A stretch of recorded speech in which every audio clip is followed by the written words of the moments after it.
she said. It's harmless. He just calls me baby as a joke. But when I arrived at her work event, he had his hand up her thigh under the table while she giggled.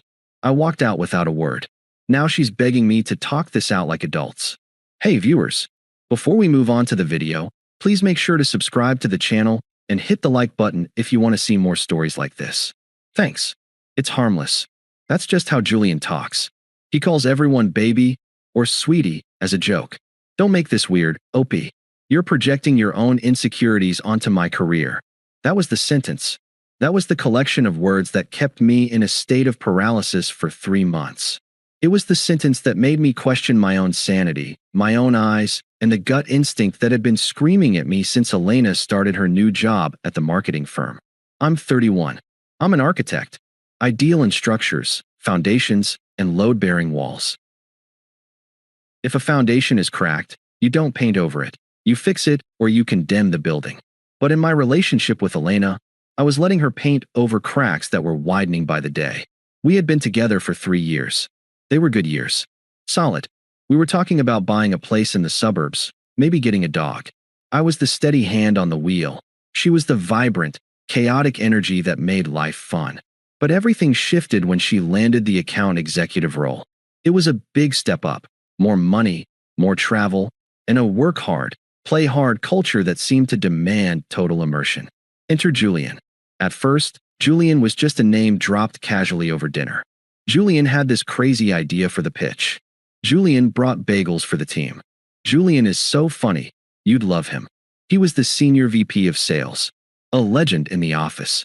From what I gathered, he was the guy who closed the deals that kept the lights on. He was charismatic, loud, and, according to Elena, just a really touchy-feely person. I tried to be the supportive boyfriend. I really did. I've never been the jealous type. I don't check phones. I don't ask who she's texting. I believe that if you have to police your partner, the relationship is already over. But the Julian stories started to change in tone. They went from professional admiration to something stickier. It started with the hours. She'd come home at 8 p.m., then 9 p.m. Then came the team drinks. That lasted until midnight on a Tuesday. When she came home, she wasn't tired. She was wired, buzzing with adrenaline, smelling like expensive gin and looking at her phone every 30 seconds. Then came the work husband jokes. Oh, Julian is totally my work husband, she said one night while we were watching Netflix. She was typing furiously on her phone. He literally knows my coffee order better than you do. She laughed. I didn't. Is he texting you right now? I asked, trying to keep my voice neutral. It was 10:30 p.m. It's just work gossip, she said, not looking up. HR drama. You wouldn't get it. The breaking point, or what should have been the breaking point, happened 2 weeks before the gala. We were in bed. Elena had fallen asleep with her phone on the nightstand, face up. I was reading a book, trying to wind down, when the screen lit up. The room was dark, so the flash of light was impossible to miss. I glanced over. I wasn't trying to snoop, but the font was large, and the notification lingered. Julian, work night baby, winky face, see you at the office. Don't be late this time. My stomach dropped. It felt like I'd swallowed ice. Night baby? With a winky face? I stared at the phone until the screen went black. I looked at Elena, sleeping peacefully, her breathing slow and rhythmic. I felt a surge of nausea. This wasn't work gossip. This wasn't HR drama. I didn't sleep that night. I lay there staring at the ceiling, rehearsing what I was going to say, trying to find a logical explanation that didn't involve my girlfriend emotionally cheating on me with her boss. The next morning, while she was making coffee, I decided to bring it up. I wanted to be calm. I wanted to be rational. Elena, I said, leaning against the counter. I saw a text pop up on your phone last night. She froze. The spoon clinked against the mug. She turned around, her eyes narrowing instantly. Not fear. Annoyance. You went through my phone? No, I said, keeping my voice steady. It lit up on the nightstand. It was from Julian. He called you baby and used a winky face. She stared at me for a second, and then she did something that caught me completely off guard. She laughed. A loud, dismissive, incredulous laugh. Are you serious right now? She asked, shaking her head as she poured milk into her cup. You're actually mad about that? He called you baby, Elena. At 11 p.m. Oh my God, she sighed. rolling her eyes so hard it looked painful. Opie, please don't be that guy. Please don't be the jealous, controlling boyfriend. It's embarrassing. How is it controlling to ask why another man is calling my girlfriend pet names late at night? She slammed the coffee mug down on the counter. Coffee splashed over the rim. Because that's just who Julian is, she exclaimed, throwing her hands up. He calls everyone that. He calls the receptionist sweetie. He calls the interns darling. He's just European. He's expansive. It's a joke. It's harmless. That's just how Julian talks. He calls everyone baby or sweetie as a joke. Don't make this weird. She walked past me, grabbing her bag. She stopped at the doorway and looked back at me with a look of pure disappointment. I thought you were secure enough to handle me having a career, she said, her voice dripping with condescension. Julian is my boss. He's a mentor. If I make a big deal out of his jokes, I look like a prude and it hurts my standing in the firm. Do you want me to get fired because you're feeling insecure? I'm not insecure, I argued, but my voice lacked conviction. She had twisted it so fast. Suddenly, I was the problem. I was the threat to her career. Then stop acting like it, she snapped. I have a big presentation today. I don't have the emotional bandwidth to comfort you because you misread a text message. We can talk about this later if you can be an adult about it. She walked out the door. I stood in the kitchen, feeling small, feeling stupid. I replayed her words.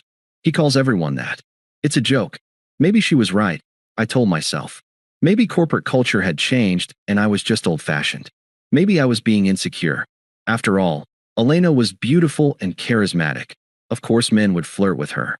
If she said it was one-sided and meaningless, I should trust her. That's what a good partner does.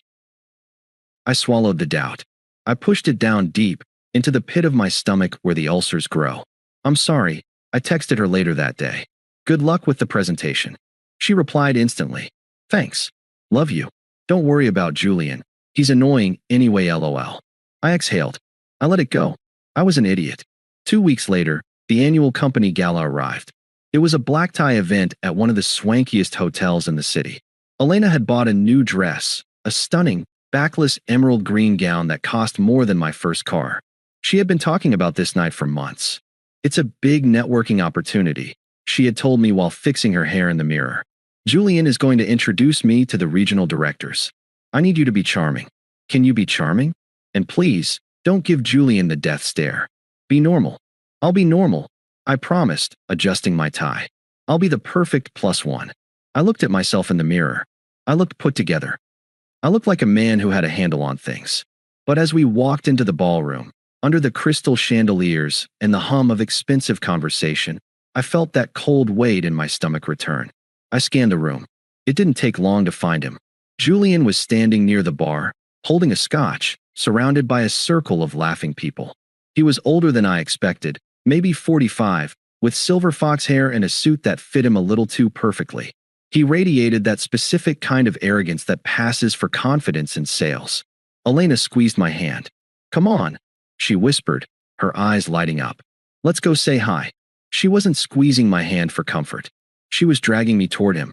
She was dragging me toward the edge of the cliff, and I, like a faithful dog, was trotting right along beside her. We approached the circle, and Julian spotted her instantly. His eyes didn't go to her face. They did a quick, practiced sweep of her body in that green dress before landing on her eyes. Elena, he boomed, stepping out of the circle to embrace her. It wasn't a polite handshake or a quick hug. He pulled her in close, lingering for a beat too long, his hand resting familiarly on her lower back. You look incredible. I knew green was your color. She beamed, cheeks flushing. Thanks, Julian. You clean up pretty well yourself. Finally, he turned his attention to me. The smile didn't reach his eyes. It was the smile of a shark acknowledging a remora. And this must be OP, he said, extending a hand. His grip was firm, aggressive. I've heard some things about you. All good, I hope, I said, matching his grip. Oh, mostly, he laughed, clapping me on the shoulder a little too hard. Elena tells me you're the creative type. An architect, right? Drawing pretty buildings while the rest of us sell the bricks. The group laughed. It was a subtle dig, framing my career as whimsical and his as essential. Elena laughed too.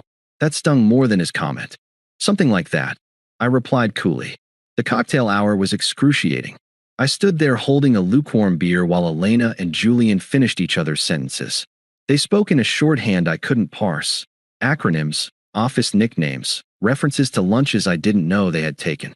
I was physically present, standing right next to the woman I planned to propose to, but I felt like a ghost. At one point, Julian leaned in to whisper something to her. He didn't just lean, he invaded her space. His mouth was inches from her ear. Elena giggled, a high, breathless sound I hadn't heard her make with me in months. She swatted his arm playfully. "Stop it," she said, biting her lip. "Opie is right there." "He doesn't mind," Julian said, winking at me. "He knows we're just having fun. Right, Opie?" I stared at him. "Depends on the definition of fun." Elena shot me a warning look. "Don't embarrass me." Dinner was announced. We moved into the main hall. I checked the seating chart. Table 4. Elena, me, Julian. Of course. We sat down. The lights dimmed, the speeches began. The wine flowed. Julian kept refilling Elena's glass before it was even empty. He was charming the whole table, telling war stories about clients he'd won over, but his body was angled entirely toward her. I tried to focus on my steak. I tried to tell myself I was being paranoid. He's just European. He's expansive. Then, about halfway through the main course, I dropped my napkin. It was a clumsy move, my hand shaking slightly from the suppressed rage, but it slid off my lap and landed on the floor between my chair and Elena's. I pushed my chair back slightly and bent down to retrieve it. The tablecloth was long, draping down almost to the floor, creating a dark, private cavern underneath the table. I reached for the white linen square. My eyes adjusted to the dim light under the table. Time stopped. I saw Elena's legs. She was wearing heels, her ankles crossed. And I saw Julian's hand. It wasn't on her knee. It wasn't an accidental brush against her thigh. His hand was high up on her thigh, his fingers splayed out against the skin exposed by the slit in her dress. His thumb was rubbing lazy, possessive circles into her flesh. And Elena? She wasn't pulling away. She wasn't stiff with discomfort. Her leg was tilted toward him, pressing into his palm. I froze. The noise of the gala, the clinking silverware, the laughter, the droning speech from the CEO, faded into a dull roar. All I could see was that hand. That violation of everything we had built. That physical manifestation of the joke she had gaslit me about for weeks. It's harmless. He calls everyone baby. You're insecure. I grabbed my napkin and sat up. The blood rushed to my head. I felt dizzy. I looked at Elena. She was taking a sip of wine, looking over the rim of the glass at Julian. He whispered something to her, his lips barely moving. She let out a soft, suppressed giggle and leaned into him, her shoulder brushing his. She was enjoying it. That was the realization that broke me. It wasn't just that he was touching her, it was that she loved it. She loved the thrill, the secrecy, the disrespect of doing it right next to me. I didn't scream. I didn't flip the table. A strange, cold calm washed over me. It was the clarity of a man who finally sees the blueprint for what it is, flawed, dangerous, and structurally unsound. I placed the napkin on the table. I stood up. Elena looked up, startled. "Where are you going?" "Dessert is coming." "I'm leaving," I said. My voice was steady. "Even." "What?" "What?" Her brow furrowed. "Are you sick?" I looked at Julian. He was smirking, swirling his wine, not even bothering to look guilty. Then I looked at Elena. "No," I said. "I've just seen enough." I turned and walked away. "Opie," she hissed. "Sit down. Everyone is looking." I didn't stop. I walked through the ballroom, past the tables of laughing colleagues, past the open bar, and out the double doors. I handed my ticket to the valet, got my car, and drove into the night. The drive home was silent. No radio. No podcasts. Just the hum of the engine and the replay of that image in my mind. The hand. The thumb. The giggle. I arrived at our apartment. Well, my apartment, though she had slowly taken over every closet and drawer over the last 2 years. I didn't cry. I didn't throw things. I went into architect mode. Problem identified. Solution required. Execution initiated. I pulled 2 suitcases from the storage closet. I walked into the bedroom and started packing. Not my things, hers. I didn't pack everything. Just the essentials. Clothes, toiletries, shoes, her laptop. I worked efficiently, folding things neatly. I wasn't doing this out of kindness. I was doing it because I wanted no reason for her to linger, No excuse for her to say, "I can't find my charger." I put the suitcases by the front door. I sat on the couch in the dark and waited. It took her an hour to get home. I heard the key turn in the lock. She burst in, flustered, her face flushed with anger. "What the hell is wrong with you?" she shouted, slamming the door. She was still in the green dress, but it didn't look beautiful anymore. It looked like a costume. "You left me there. Do you have any idea how embarrassing that was?" Julian asked where you went, and I had to lie and say you had a stomach bug. She flicked on the lights. She saw the suitcases. She froze. The anger on her face faltered, replaced by confusion. What is this?" She pointed at the bags. "Are you going somewhere?" "No," I said, standing up. "You are." She laughed, a nervous, sharp sound. "What are you talking about? Is this because of the gala? Because I was talking to my boss?" "You are being insane, Opie. You are being so dramatic." I saw his hand, Elena. The room went dead silent. The air conditioning hummed. Her face went pale. She opened her mouth, closed it, then opened it again. The pivot was coming. I could see the gears turning, searching for the angle. "You what?" she stammered. "I don't know what you're talking about." I dropped my napkin, I said, my voice devoid of emotion. I bent down to pick it up. I saw his hand. Under the table. On your thigh. High up. She blinked rapidly. You're imagining things." It was dark. Maybe his hand brushed me accidentally. "You're crazy, Opie. You're looking for reasons to be jealous." His thumb was moving, Elena. He was rubbing your leg, and you were leaning into him. You were giggling. She flushed red. The denial wasn't working, so she switched tactics. Minimization. "Okay, look," she said, her voice dropping to a whisper. Maybe he got a little friendly. We had a lot of wine. It didn't mean anything. It was just a moment. We didn't do anything. It's not like I slept with him.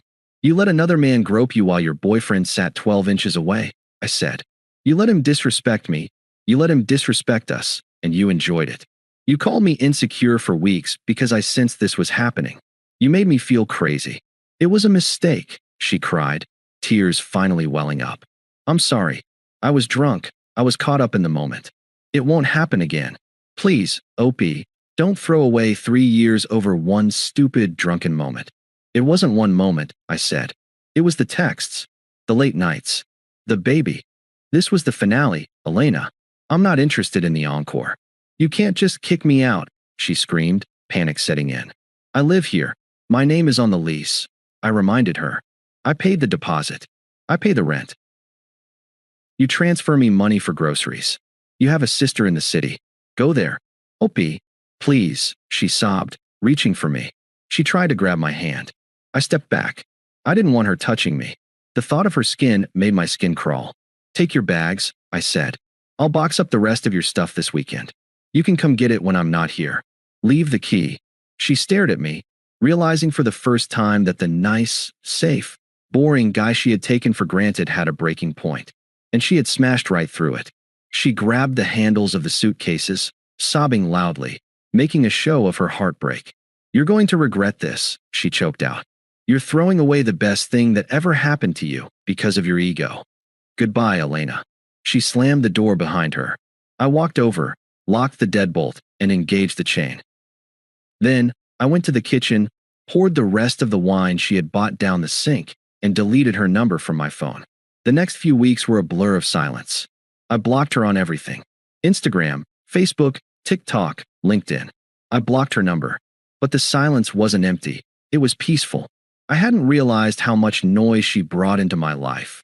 The constant need for validation, the drama with her friends, the career anxieties she dumped on me every night. Of course, the flying monkeys came. Her best friend, Sarah, texted me 3 days later. Opie, you need to call Elena. She's a mess. She hasn't eaten in days. She says this is all a huge misunderstanding and you're being incredibly cruel. You're really going to end a 3-year relationship over a hand placement? Grow up. I didn't reply. I blocked Sarah. Her mom called. I let it go to voicemail. Opie, it's Linda. Elena is devastated. She loves you so much. Please, just talk to her. Couples have rough patches. Don't be rash. I blocked Linda. I established a new routine. The post-breakup trinity. 1. Gym. I went every morning at 6 a.m. I lifted heavy until my muscles shook, replacing emotional pain with physical exhaustion. 2. Work. I threw myself into a new project, a library restoration downtown. I worked late, purely because I didn't want to sit in the empty apartment. 3. Silence. I didn't date. I didn't go out to bars. I sat with the betrayal. I processed it. I dissected it like a structural failure. I realized that Elena hadn't just cheated. She had viewed me as a placeholder. I was the safe harbor where she docked her ship while she looked for excitement on the open ocean. Julian was the excitement. Fine. She could have the excitement. I would keep the harbor. The anger eventually faded, replaced by a cold, hard indifference. I stopped wondering what she was doing. I stopped wondering if she was with Julian. Until the rumors started to filter back to me. The rumors started trickling in about a month later. I hadn't asked for them. I had told our mutual friends that I didn't want updates. I didn't want to know if she was happy, sad, or dead. But information has a way of leaking through the cracks of even the most carefully constructed walls. It was Mark, a buddy from college who worked in a different department at her firm, who finally broke the dam. We were grabbing a beer, and after 3 rounds, he couldn't hold it in anymore. "You know about Julian, right?" he asked, looking at me over the rim of his glass. I stiffened. "I don't want to know, Mark." "You do," he grinned. "Trust me. You really, really do." I sighed. "Fine. What happened? Did they get married? Are they the power couple of the century?" Mark laughed so hard he nearly choked. "Married? Opie, Julian got transferred to the London office 2 weeks after you broke up with Elena. He didn't take her. He didn't even tell her until the company memo went out." I felt a grim smile tugging at the corner of my mouth. "You're kidding." "Nope. And it gets better." Mark leaned in, lowering his voice. "Apparently, as soon as you kicked her out and she became available, Julian lost interest. The chase was over. He told people in sales that she was getting too clingy and unprofessional. He ghosted her, Opie. He literally ghosted her inside the office until his transfer went through." I took a long sip of my beer. It tasted like victory. So that was it. The great love affair, the intellectual connection, the work husband who understood her better than I did. It was just a game to him. I was the goalie, and once I walked off the field, scoring wasn't fun for him anymore. "She's a mess at work," Mark continued. "Her numbers are down. She cries in the bathroom. People are avoiding her because the whole thing with Julian made her look desperate. She burned her life down for a guy who viewed her as a layover flight." I expected to feel pity. I waited for that pang of "I should check on her" to hit me. But it didn't come. All I felt was validation. My instincts hadn't just been right, they had been surgical. A week later, the emails started. I had blocked her number, but her emails bypassed my spam filter. Subject: "Missing you, OP. I know you blocked me. I understand why. I just wanted to say that I'm so sorry. I've been doing a lot of thinking. Julian was a mistake. I was in a weird place, and I let the validation get to my head. I miss our life. I miss us. Can we please just talk?" I deleted it. Subject: "Please read I'm staying at my sister's on the couch. It's horrible. I realized how much I took our home for granted. You were the only stability I had. Julian was a narcissist, Opie. You were right about him. I should have listened. Please let me come home. I'll do anything." I deleted it. Subject: "You owe me closure. You can't just erase 3 years, OP. That's sociopathic. I made a mistake, but you're being cruel. We were best friends. Don't I deserve 5 minutes to explain myself?" I didn't delete that one immediately. I stared at it. "You owe me." The entitlement was still there, festering under the surface of her apology. She didn't miss me. She missed the safety net. She missed the rent-controlled apartment and the guy who cooked dinner and the stability she had eagerly traded for a cheap thrill. I moved it to the trash and emptied the bin. 6 months passed. I was a different person. I had put on 10 pounds of muscle. The library restoration project had been featured in a local architecture digest. I had started seeing a woman named Claire, a pediatrician who communicated clearly, hated drama, and had 0 work husbands. I had almost forgotten the sound of Elena's voice. Then, she ambushed me. It was a Tuesday morning. I was at my usual coffee shop near my office, waiting for my Americano. I was scrolling through emails on my phone when I felt a presence next to me. "Hello, Opie." I looked up. It was Elena, but not the Elena I remembered. The Elena I knew was vibrant, sharp, always put together. This woman looked diminished. Her hair was pulled back in a messy bun. Her blazer looked a size too big, and she had dark circles under her eyes that concealer couldn't hide. She was holding a cup of tea, her hands trembling slightly. "Elena," I said. My voice was flat. No anger. No warmth. Just acknowledgement. "I knew you came here before work," she said, offering a tentative, fragile smile. "I've been hoping to run into you." "I'm busy, Elena." "Just 5 minutes," she pleaded, her eyes welling up instantly. She had perfected that look over 3 years, the damsel in distress look that used to make me fold immediately. "Please. I just want to clear the air. We ended things so badly." "I didn't end things badly," I corrected her. "I ended things decisively." "I know," she sniffled. "And you were right to be angry. I was terrible. Julian. He used me, OP. He told everyone I was obsessed with him. He ruined my reputation at the firm. I might have to quit."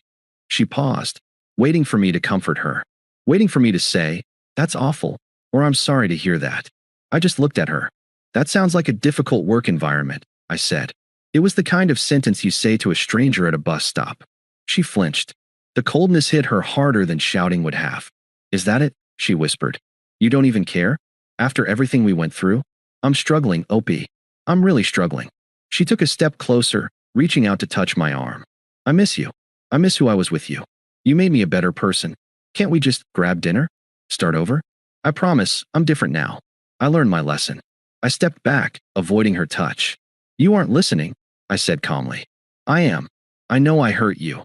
"No," I interrupted. "You didn't just hurt me. You insulted me. You looked me in the eye for months and told me I was crazy for seeing what was right in front of me. You called me insecure to cover up your own lack of integrity." "I know," she sobbed. "I'm sorry. I don't need your apology, Elena," I said. "Because I don't care anymore. Honestly." She looked at me, stunned. "You don't mean that." "I do. When I walked out of that gala, I didn't just leave the venue. I left you. I left the drama, the gaslighting, the work husbands, all of it. I checked my watch. And looking at you now, seeing you blame Julian for ruining you instead of taking responsibility for the choices you made, it just confirms I made the right call." "I am taking responsibility," she cried, noticing people in the coffee shop were starting to stare. "I'm here, aren't I? I'm begging you. You're here because you're lonely and your life got hard," I said. "You're not here for me. You're here for the safety net. But the net is gone." The barista called my name. "Order for OP." I walked over and grabbed my coffee. I turned back to her one last time. "You know, you should actually thank Julian," I said. She blinked, confused. "What?" "He did me a favor," I said. "If he hadn't been so arrogant, if he hadn't put his hand on your leg that night, I might have married you. I might have wasted the rest of my life with someone who thinks loyalty is a joke." I took a sip of my coffee. "So yeah, I'm good. Good luck, Elena." "OP, please," she started, her voice cracking. I turned around and walked out the door. The morning air was crisp. The city was waking up. My phone buzzed in my pocket. A text from Claire asking if I wanted to try that new Thai place tonight. I typed back, "Sounds perfect. See you at 7. I put the phone away and walked toward my office. I didn't look back through the coffee shop window. I didn't need to check if she was crying. I didn't need to see the regret on her face. She was just a stranger I used to know, and I had buildings to design. Thanks for watching. Make sure to subscribe to the channel and hit the like button. What do you think about this story? Share it in the comments.